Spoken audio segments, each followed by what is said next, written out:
All right, linear regression 5. More calculations. We're going to calculate the sums of squares and what's called the R-square, which I'll talk about in a sec.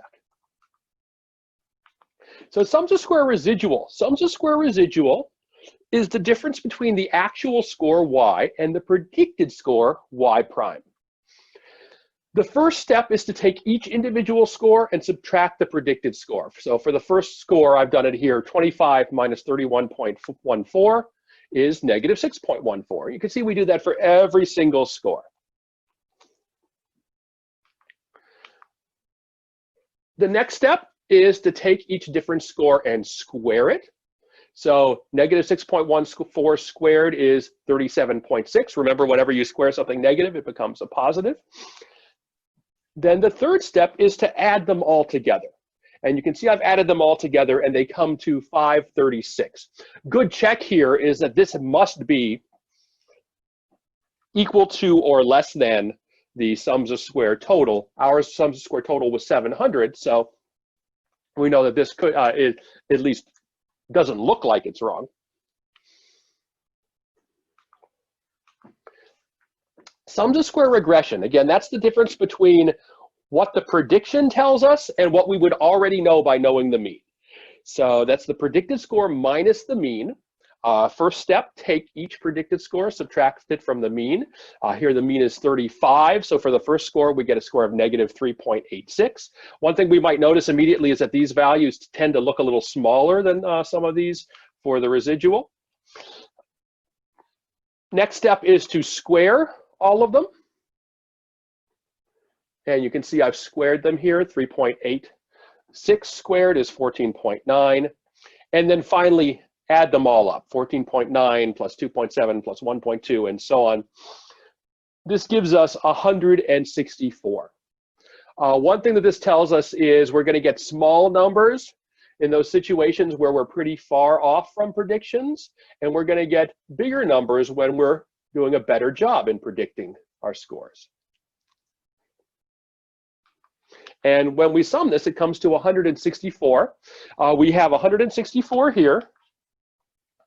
We had 536 here, and that adds to our total, sums of square total of 700. If they all add up, you know that you've done it right. If they don't add up, you have to have done at least one of them wrong.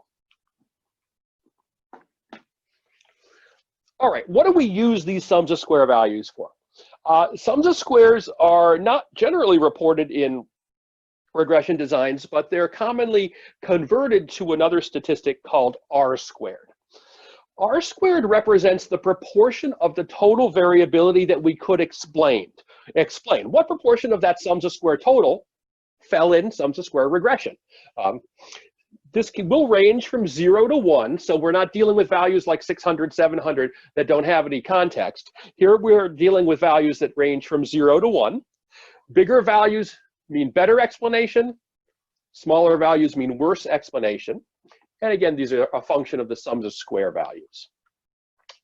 You can see the calculation for R-squared is actually pretty straightforward. It's the sums of square regression over sums of square total. So here I took my sums of square regression, 164, divided it by the sums of square total of 700, and it gives us 0.234. That suggests that 23.4% of the variability in happiness can be explained by knowing someone's level of self-esteem. One thing I want to note before we move on, this is probably the most complicated level of math that we're going to have in this class. Squaring things, adding them up. So if you're comfortable with that, you don't have to stress about the math part.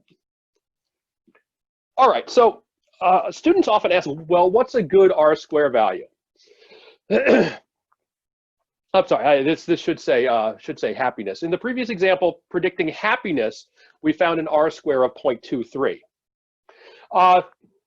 I'm sorry. This is from the similarity in attraction. This is from a different example.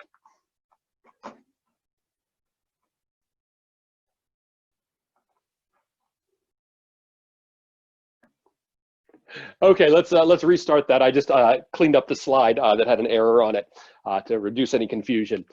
So in the previous example, predicting happiness, we found R squared of about 0.23. Is that good? Is it bad? Well, depending upon the context, this could suggest self-esteem is very useful for predicting happiness, and in others, it could suggest weak prediction. As is often the case in psychology, it depends. For example, if previous research has never been able to find an R square larger than 0.10, our R square would be impressive in this case. That would be a nice looking value.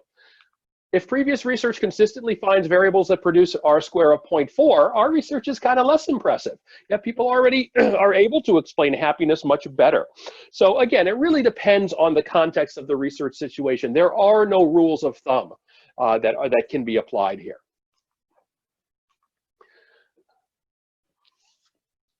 So what's the threshold for good prediction? How big does R squared have to be? The answer is there is never an answer. It depends entirely on context, depends on what previous work found.